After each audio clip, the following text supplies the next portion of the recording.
People, welcome back to YaadAndAbroadTV. Please remember to hit the subscribe button, turn on post notification, like, comment, share, and subscribe. As I said, if you're not familiar with this channel, we talk about issues in Jamaica, the Caribbean, and the whole world, people.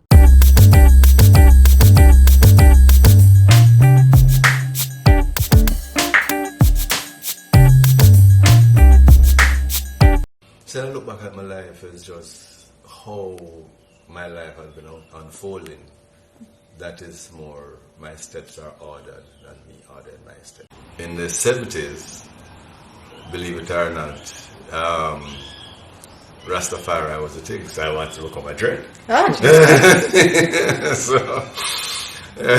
So everything back then was Rastafari and a red, green and gold belt, and you know, a lot of what happened in schools now. You start in school then, it was just different. Because I remember my belt, one side of my belt was down here going to school. Well, by the time I reach school, you have to fix up yourself because you can't go in school like that. But yeah, it was a Rasta thing until my mother got it out of me. You know, a little strict hand on you know. Growing up was really just survival. You know, it's hard to say I didn't realize that I was poor, and maybe because I never had the rich people around me. So I don't know. So like, this is a situation, so this is just a situation. So there was nothing to compare it with. I never had a television, so you know, things from the outside would be coming in because I don't have a TV. So I failed common entrance at Solofield, and I went on to the grade 9 achievement test, and that is I was successful in that. So when I went to Calabar in third form, not in first form. So when I went to work at Broadway, Gleaner and Quilting. So I saw the job advertised as an accountant clerk, and I applied for it. Got the interview, got called for the interview. And if my interview was, say, 10 o'clock, I got there 9:30. And while waiting, they had a person before me. And, you know, the supervisor, what turned out to be the supervisor, she came out and said, "You're here for an interview?" I said, "Yes."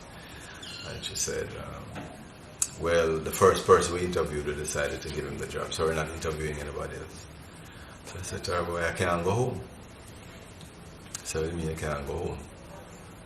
I said, "I can't go back home without a work." She said, "Okay, follow me." And she walked out of the office and walked on to the warehouse, and she said, "Well, we have sheets to pack, we have box to pack up. That's the work." I said, "Ah?" And I said, "Sure."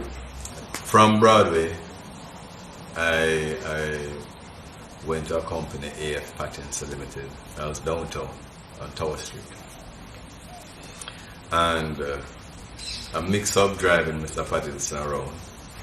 So I was a driver and learning to sell chemicals because he was in the manufacturer's representative and commission agency business, chemical business.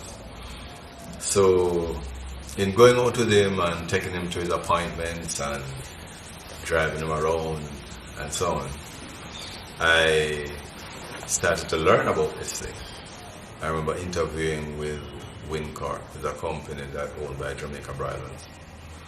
And on the panel, I remember there's a gentleman, Leon Headley. He's no longer there, but he's still alive. After I did well, because I knew the chemical business and I had good exposure, good exposure, international exposure. Mash up the interview. As walking, interview finished, said, okay, I was going through the door. I remember pushing the door and he said, "Hugh, by the way, there's a question." So I turned back and he said, "Why do you want to come and work for us?" And I couldn't answer the question. I really couldn't answer the question. So I asked him to give me some time to answer the question. So I told my friends about interviews that I went on and what happened. And they said, "Why not?"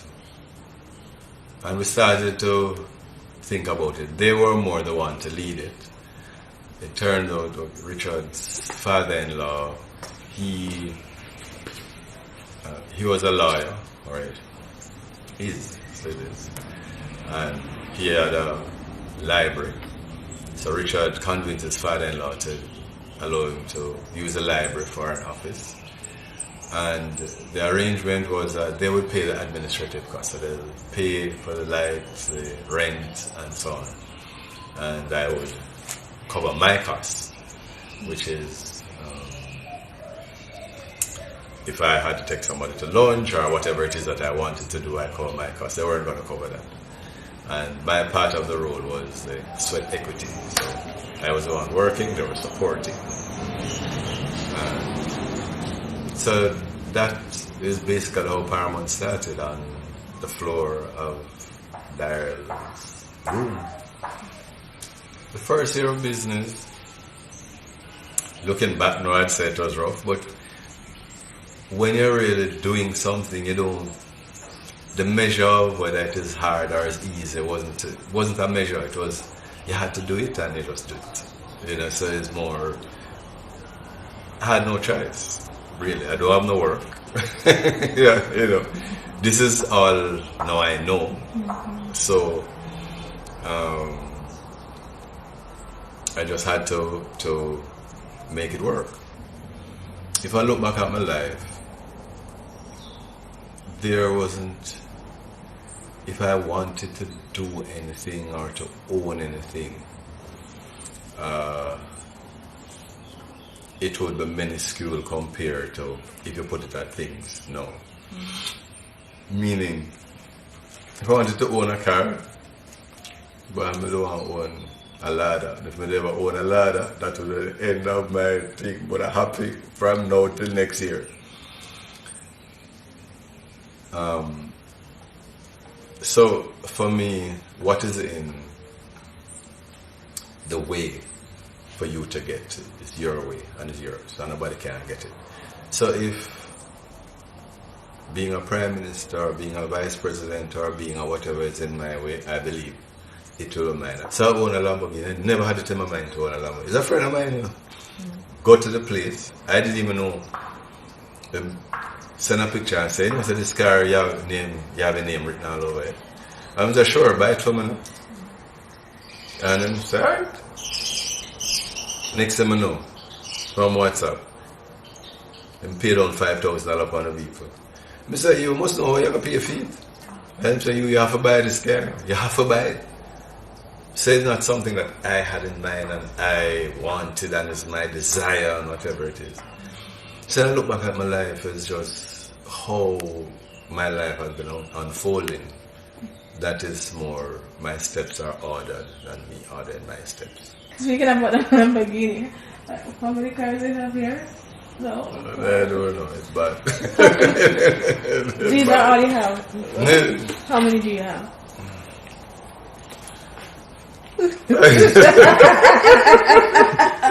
When I got into cars, I used to fix up car. I had a Mini, you know, I soup it up, them call it back in the days. I used to have like an Illman imp that I got, I didn't buy it.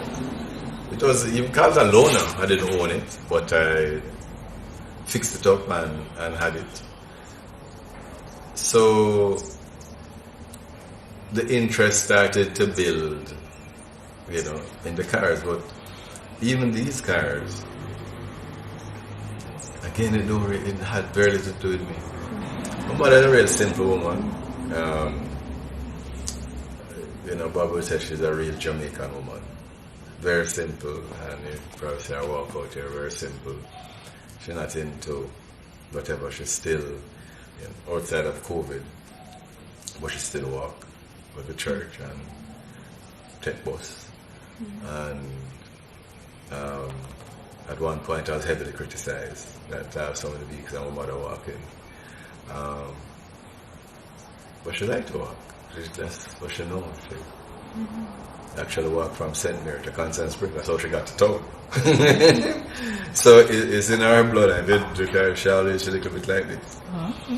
You know, so I just know from her older age, she go in church, she can't take so much of that acting, so she wants to, like, the driver to church and pick her up. But she walk about, she like her walking. But she's a very simple woman. And in terms of me, I think she understands that whatever is in the way of me, I'll get it.